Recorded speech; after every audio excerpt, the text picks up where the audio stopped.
Phase 1. Pasugia. The first words to this spell are located na Nagataya. Here, I have met you. I have been a part of you. And still, some parts of me are partly you. Our connective tissue lights up in the same places. I have felt the presence of your body and sometimes the absence of your mind. The first words into this spell tried to find you, however, in a place where there was no trace of me. I have never met you there, in the Pasugia. I think you would rather not have me there. It is a place where you speak your mother tongue. And like your mother tongue, fragments of you are still located there. Relocated. Dislocated.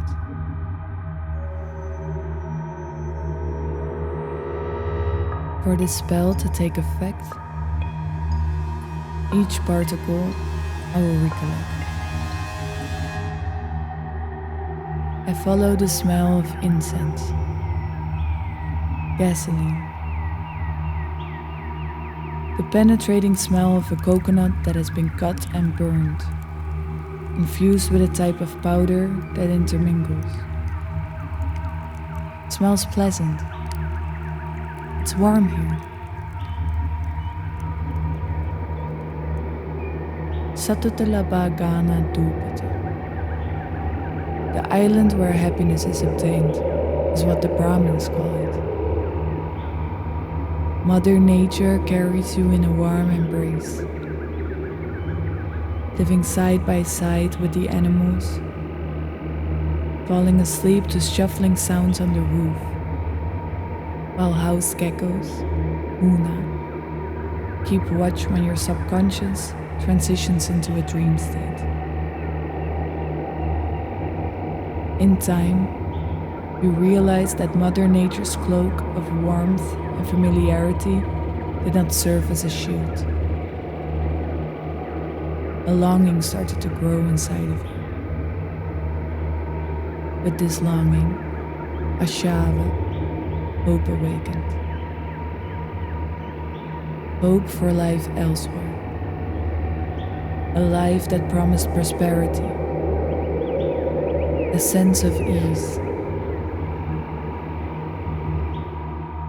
This is where you transitioned. Unfortunately, like cookies, one of your favorite flower-shaped cookies,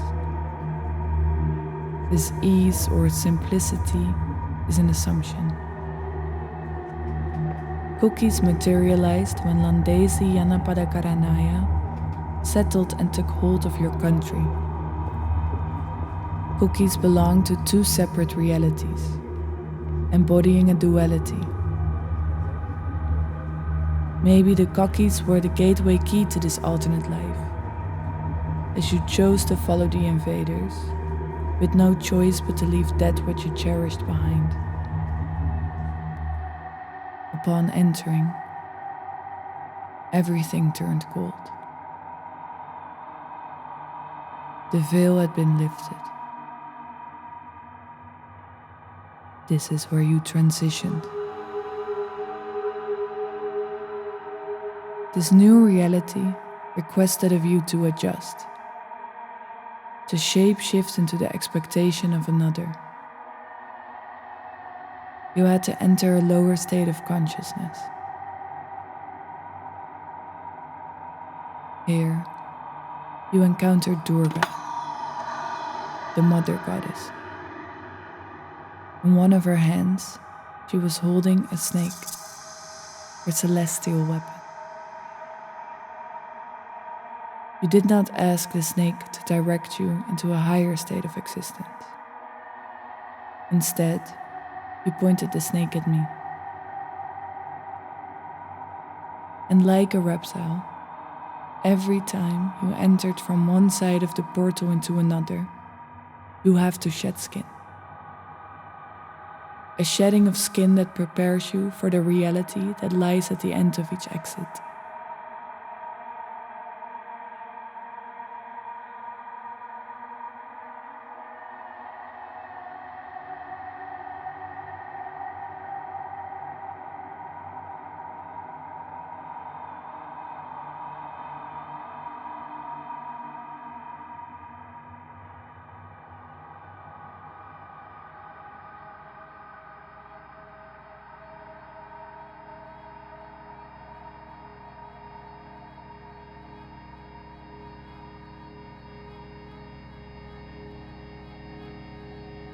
Phase 2.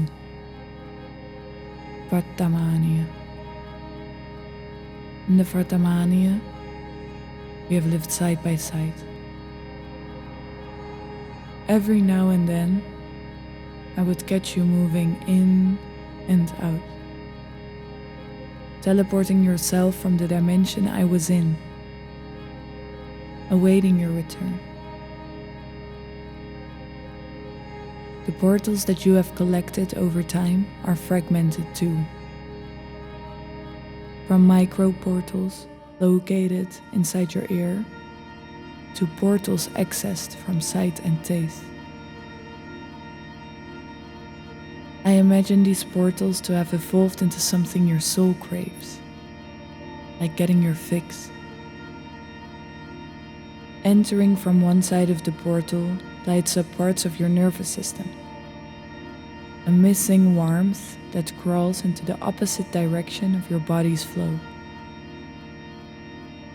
You resurface from a lower state of consciousness, just for a second, to float back down again. It's a quick release. Over time, the soul spreads thin when it continuously requests to be in multiple places at once. For this spell to take effect, each particle I will recollect. To access a state of liminality, I need to consolidate myself in between the subliminal and supraliminal, between the conscious and subconscious. To access a state of liminality, I need to oxidize, so that every fine particle can exist individually and collectively. To access a state of liminality, my symbolic body needs to transform into ashes, so that every particle can reach beyond borders and barriers, while they belong to the same origin.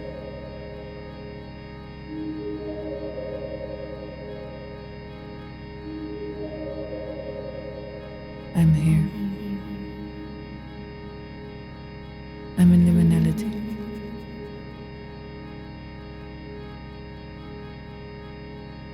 In liminality, the body and mind exist separately. It's floating, fluctuating, on the move. It feels as if the self has multiplied, losing track of my original state, my root body, mind, symbolic, embodied. There is no anchor that keeps one or the other grounded. I'm moving in a blur. Within this gray fog, I feel neither cold nor warm, solid nor liquid. present nor absent, being nor non-being. Being in liminality is everything and nothing, straight in the middle, lukewarm. I have seen you maneuver within this liminal space. Right now, I'm paralyzed. If I want to function in liminality, I first need to be capable of shapeshifting. I repeat, I allow myself to transform, to adapt. Let your power course through my senses as I let mine course through yours. Parinamanea.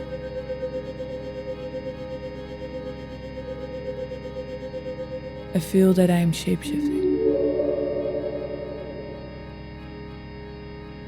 Now that I am shapeshifting, I can take on the skin of Hecate. I can traverse between realms, time and space.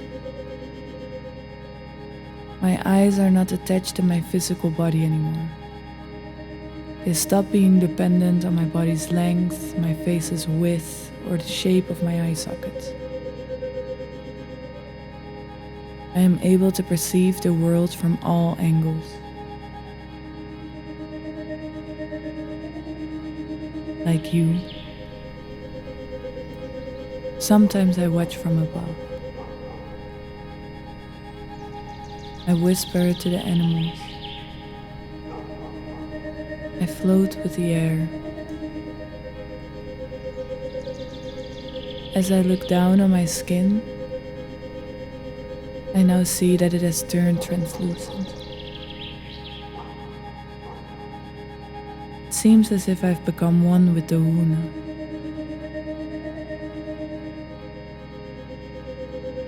I'm camouflaged, keeping watch. I'm silent. I'm nocturnal. Now that I have found liminality, I can see clearly. I can see you more clearly.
Phase 3.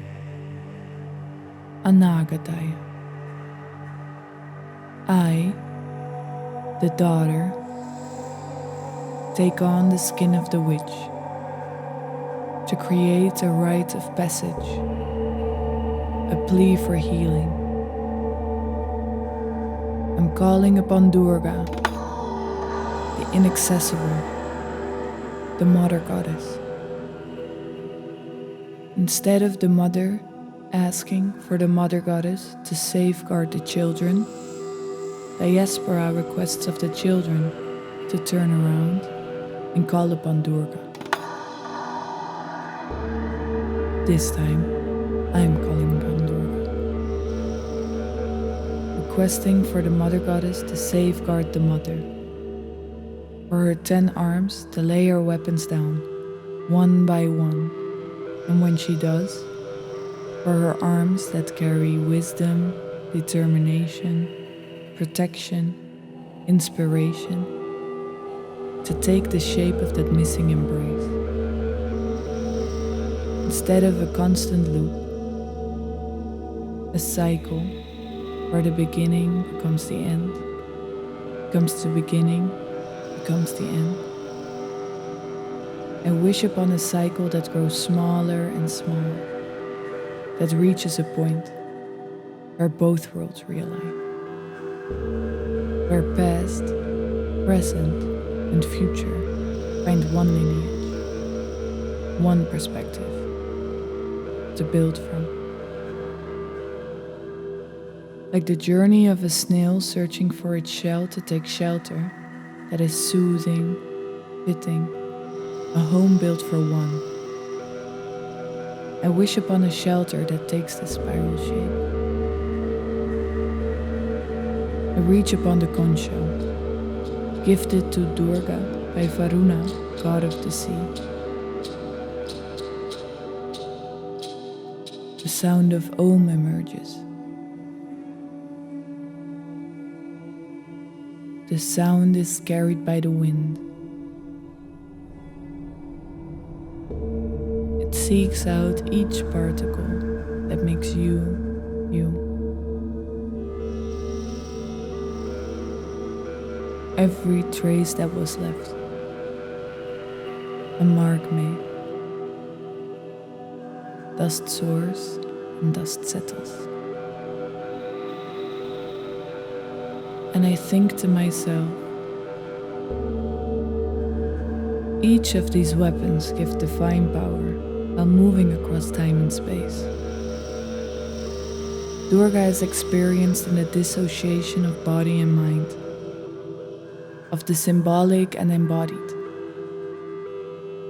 for the self to navigate separately, exist separately.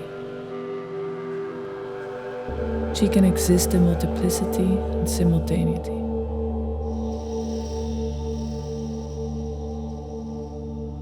So I touch upon the sword.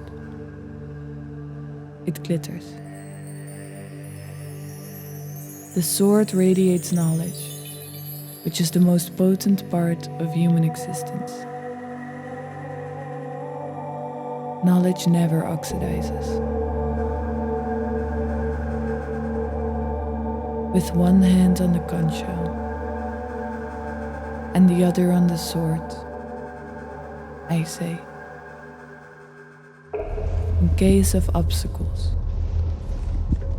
may the sword give knowledge,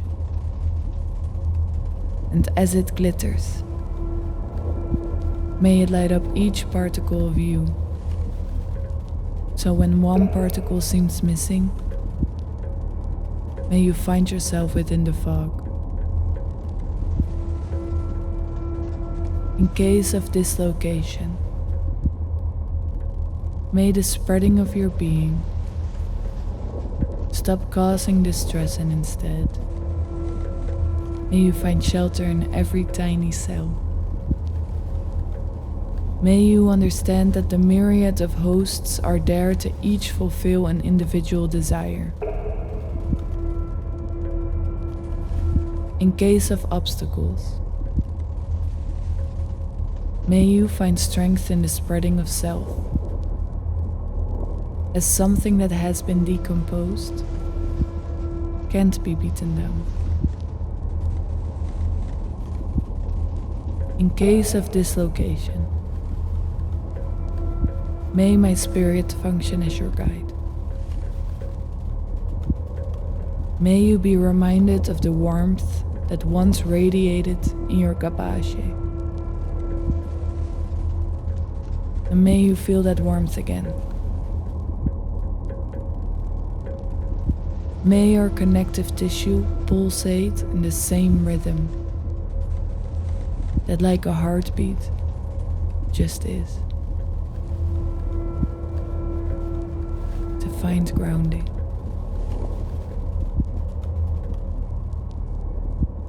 Finally, we touch the trishula. The trident holds the power to penetrate the continuum of space-time. transcending time is linear. This is where all particles of you intersect.